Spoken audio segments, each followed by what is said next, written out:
Welcome to A Game of Ice and Fire, a video series devoted to A Song of Ice and Fire war games by Cool Mini or Not. We cover all aspects of the hobby with tactics and list build videos, painting tutorials of varying levels, and battle reports. In this video, we're going to go over a list discussion, or list build and tactics discussion concerning Joffrey Baratheon, the first of his name.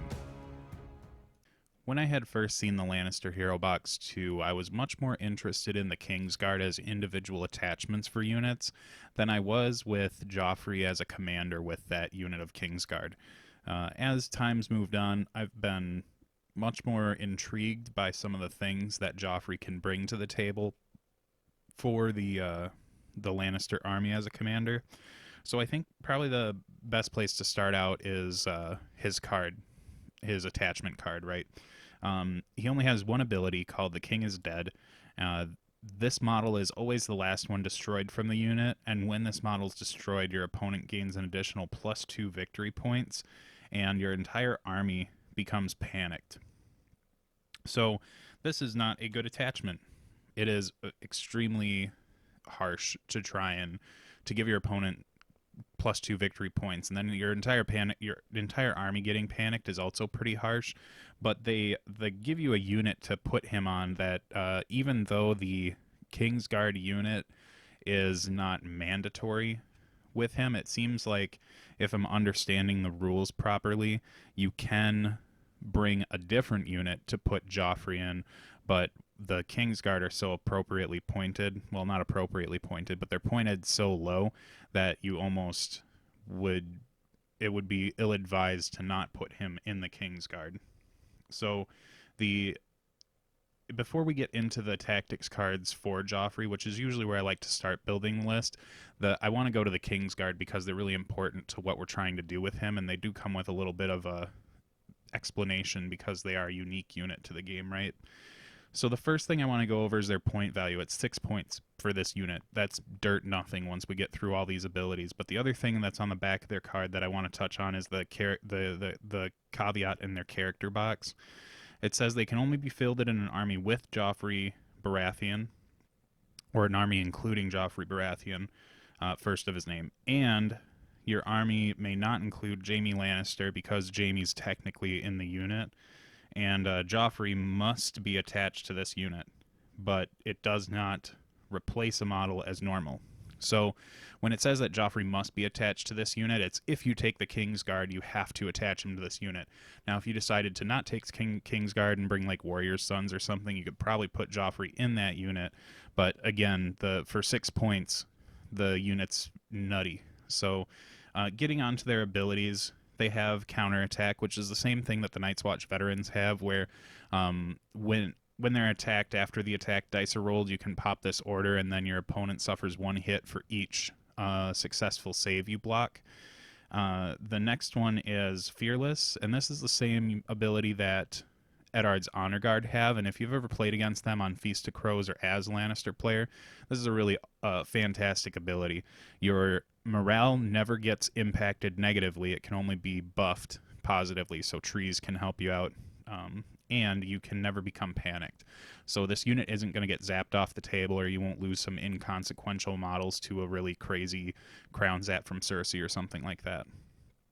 And part of that's in their stats. The other rule with this model that is really important to pay attention to is that they have the Joffrey's Retinue, and I'm pretty sure that I'm saying that right. The unit contains 8 models, including Joffrey, and it has 8 wounds and 2 ranks.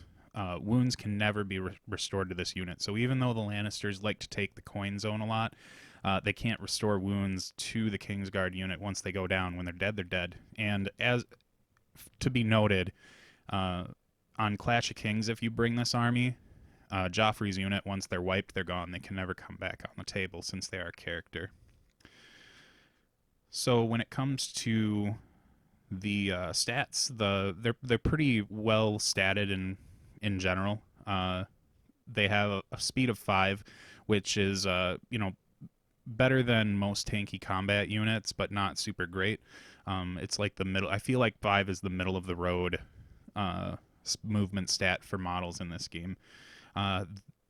they get really interesting on their attack profile in that they hit on twos, and they roll 8 dice regardless of what rank they're at.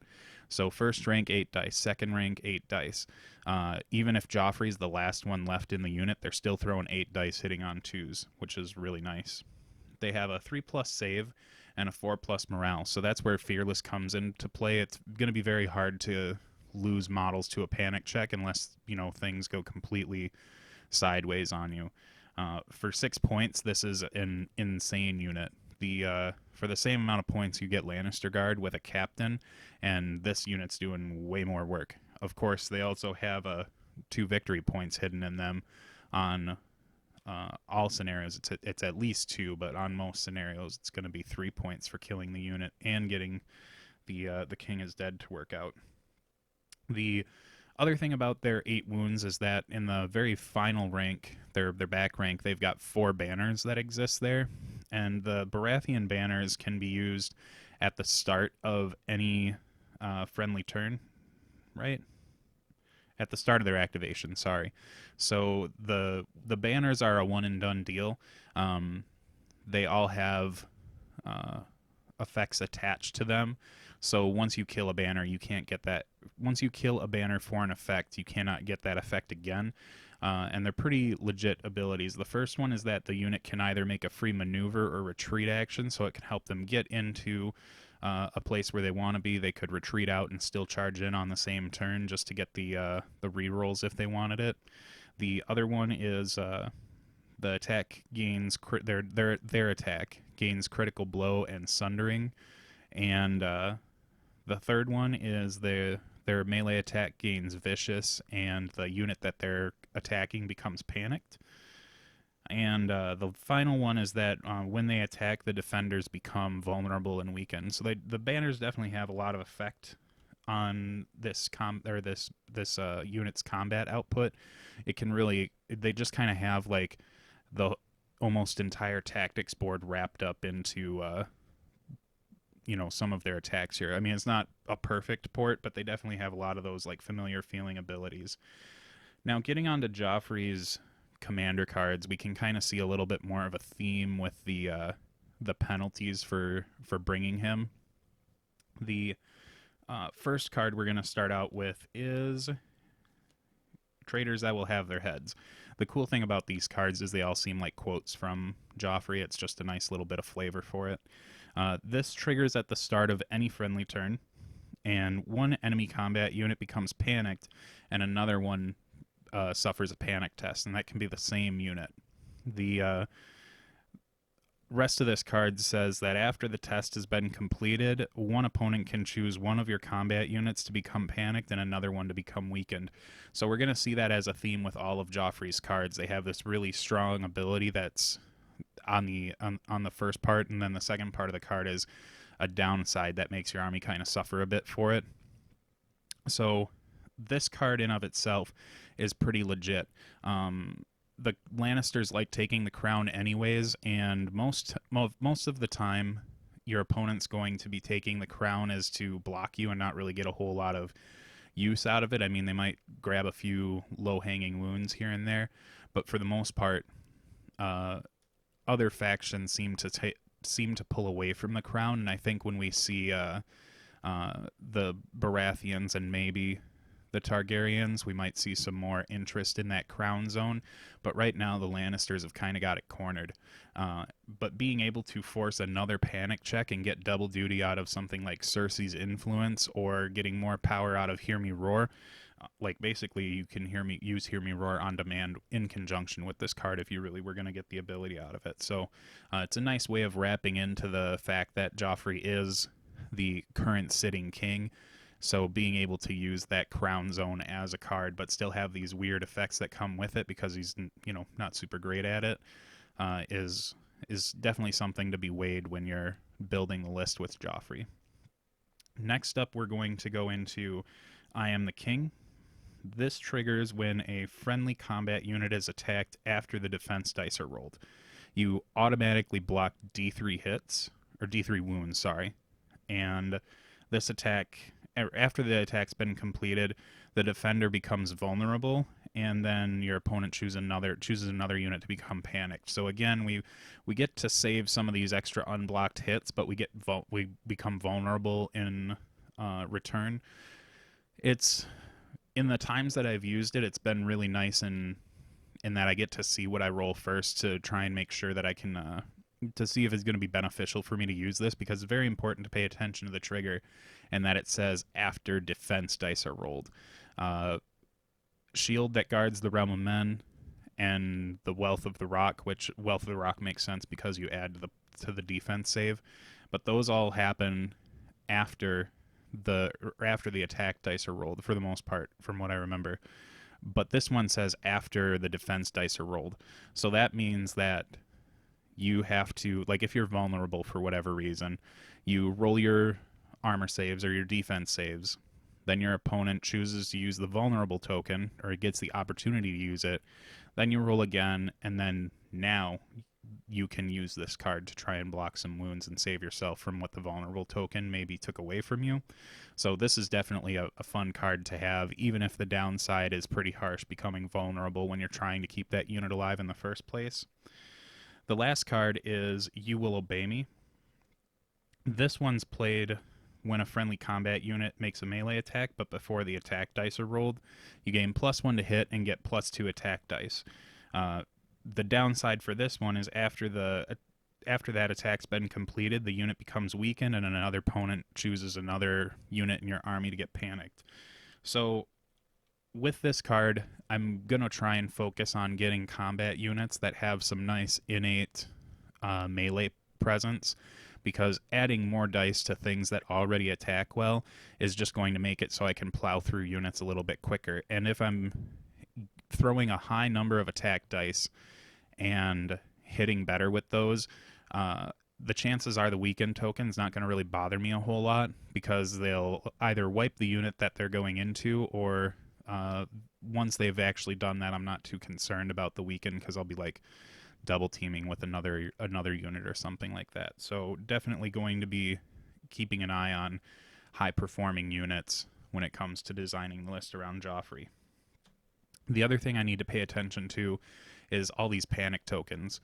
Lannisters are not known for having the highest morale, and they don't really have anything that helps them out other than trying to take the coin a lot so we can restore some of those wounds. And we also have some cards available to us that help, like Fealty to the Crown, for example, that can try and help us get some wounds back. But overall, Joffrey's cards are going to be hurting us just as much as they help us, so we'll have to look to some more self-sufficient units.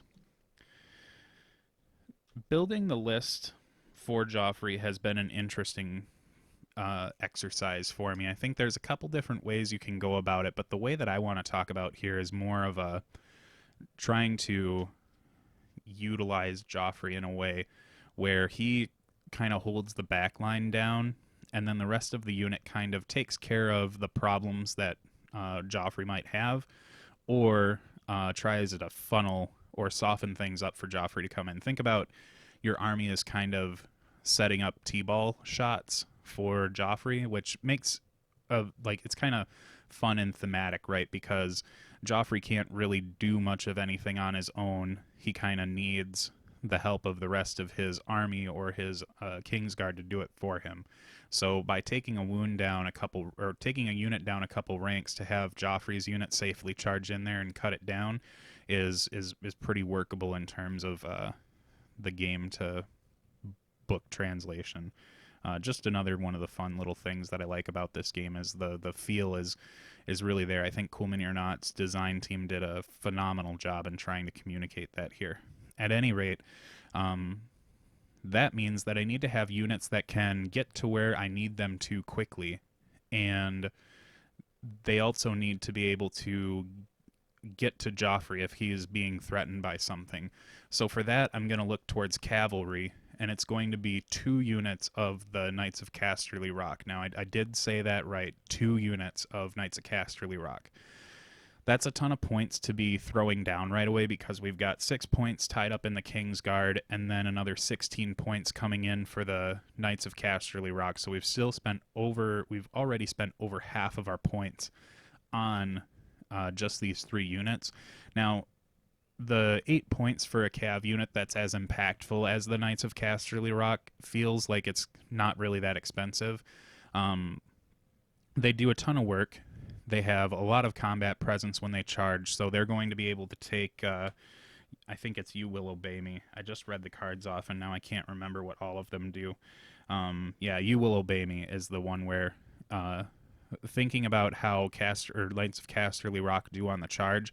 Now imagine they're hitting on twos instead of threes, and they also are rolling 11 dice instead of 9. With that and the panic checks that they're putting out there and sundering and possibly getting some side charges, that makes it so without the influence of the the mounted Gregor version, the mountain that rides, or the mounted behemoth, whatever.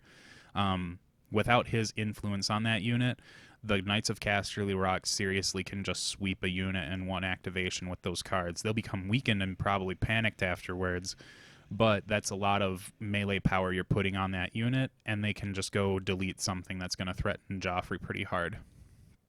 The next thing that I want to look at is something to help get the Knights of Casterly Rock out of bad situations or bad rolls.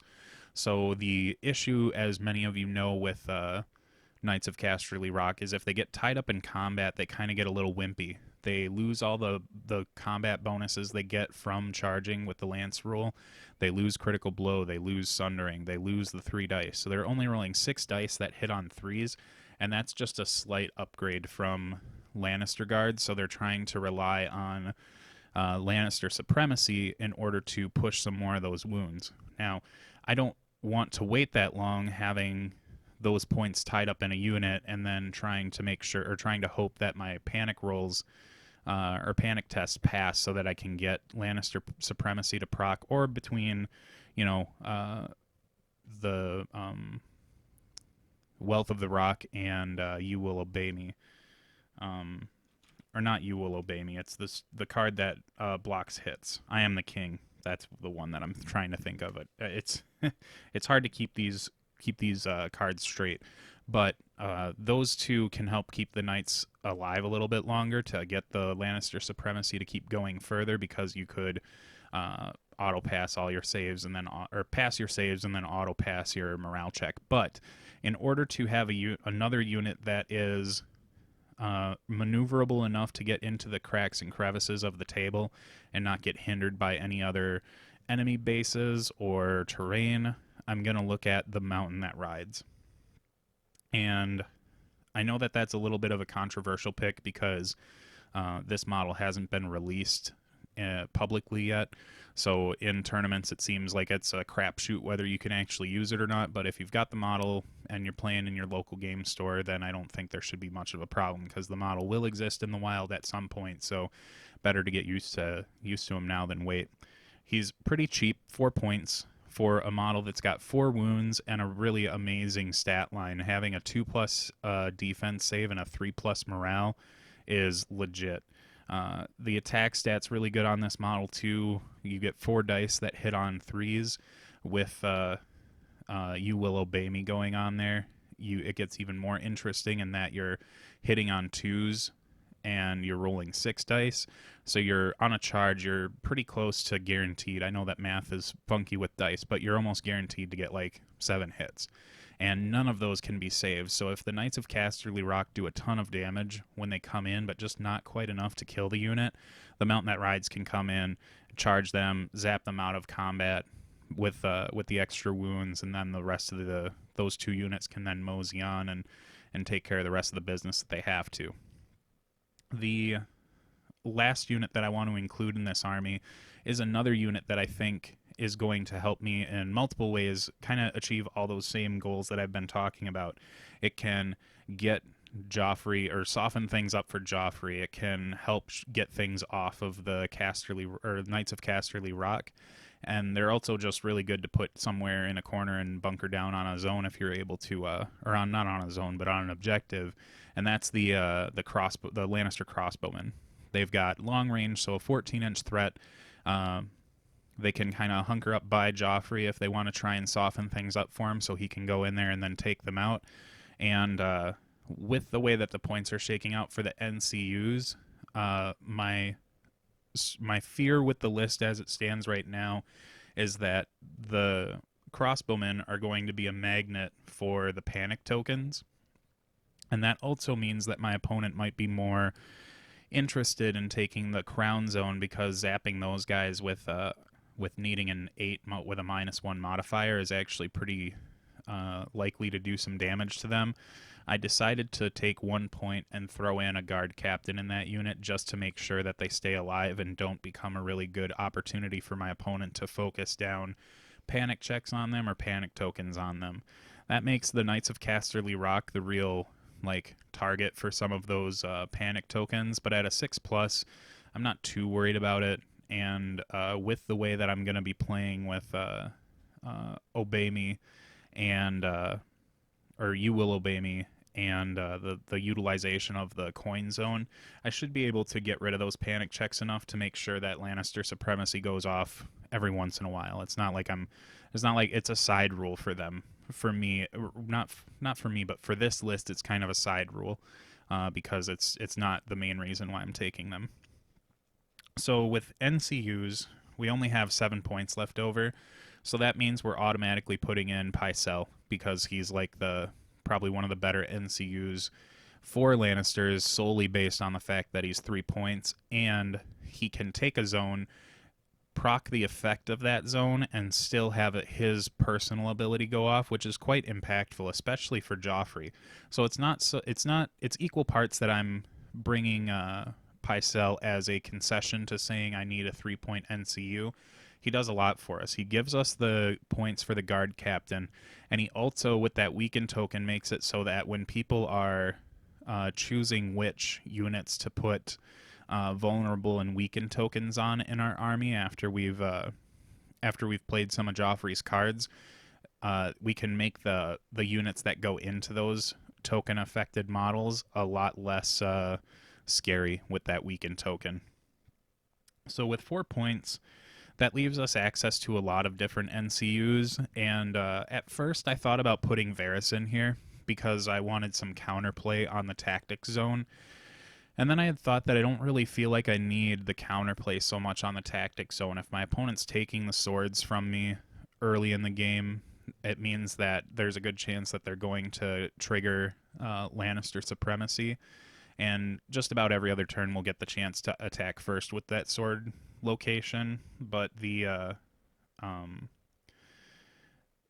idea of counterplay in this list isn't something that I want to go for. I would still want to exert a bunch of force and try and get more models killed from my opponent. But I also want to play a little bit on the defensive side too. So there's definitely some fluidity in what you add in for that 4-point NCU. But for me, it has to go to Cersei because she's the best one at taking the crown because she gets the most use out of it. And then since Joffrey brings 2 more pocketed crown zaps within I Am the King, that means we can get more use out of Cersei's influence on the table, which I think is it's another one of the big reasons why I'm bringing her. And we do have 2 units that have Lannister supremacy, so being able to trigger that against a unit that's already influenced by -2 is a pretty big bonus. I had thought for a while that Tywin might get the spot of Cersei because I want to try and protect Joffrey as much as I can. But sometimes there's going to be a unit that just sneaks through the lines and gets into him and has a ton of rules that are really pointed at taking him down. So Tywin was a strong consideration, as well as Tyrion, because Joffrey's cards are legit. And when you play this list, it's not quite like my idea of how the Mountain plays as a commander, but you do rip through your cards quite fast because there's a lot going on here. And having access to more cards while taking some options away from your opponent is not a bad idea. But I still think Cersei's the right call for me based on how I want to play this list, but there definitely are some options here. This is probably the most fluid slot that's in this list that I've got. If you are playing in an event or you're playing against an opponent who doesn't really want to play against models that haven't been released yet, you can easily switch out the Mountain that rides for another NCU because Lannisters, in my opinion, they like to.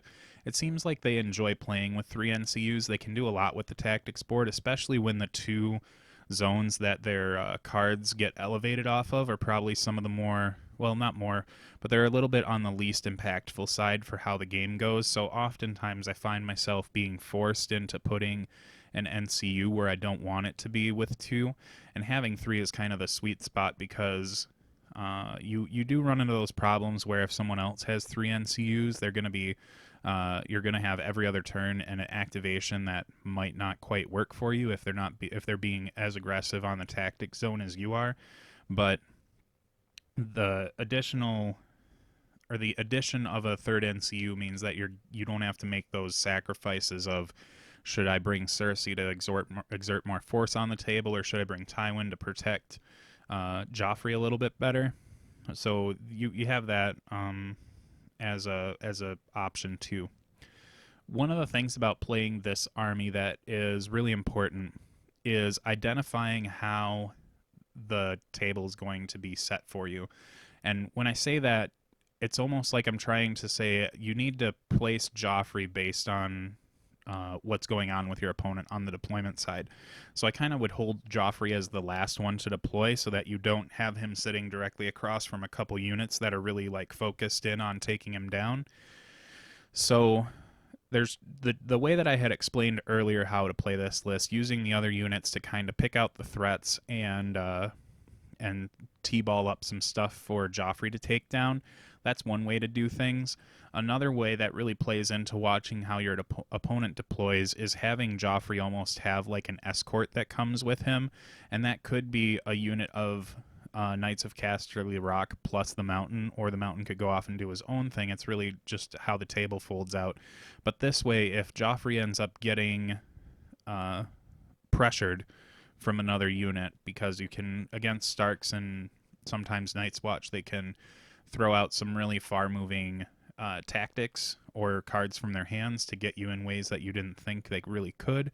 So having a unit to come kind of bail him out and make it less attractive for your opponent to try and go for those might be another way to protect him. Almost like Joffrey's got an escort service that comes with him to make sure that that nothing too terrible happens. So this is definitely worth trying out. If you have any other builds for how you prefer to play Joffrey, you can leave them in the comments below, or you can book it over to Facebook, and Big Top Gaming has a Facebook page, which I've left the link to in the description. And up there, I really post a lot of painting photos, works in progress, bunch of memes, and just updates to the channel in general. Also, sometimes I'm a little bit slow on getting the main like Song of Ice and Fire groups updated with the links to my videos. So if you don't have the notification button clicked on YouTube, the Facebook page is the next best place to find out when I post these, because that's usually the first place they go. But for sure, if you want to keep up with the things that I do, subscribe to the channel and hit that notification button. And by hitting the like button, I think the algorithm for YouTube is that if the people watch these types of videos, they're more likely to see mine too, in case they haven't interacted with them on Facebook or anything. So be sure to do that for me too, just to get the channel out there a little more. Otherwise, I hope you enjoyed this video, and I'm having a blast putting Joffrey on the table. It's definitely been a nice small vacation from Free Folk.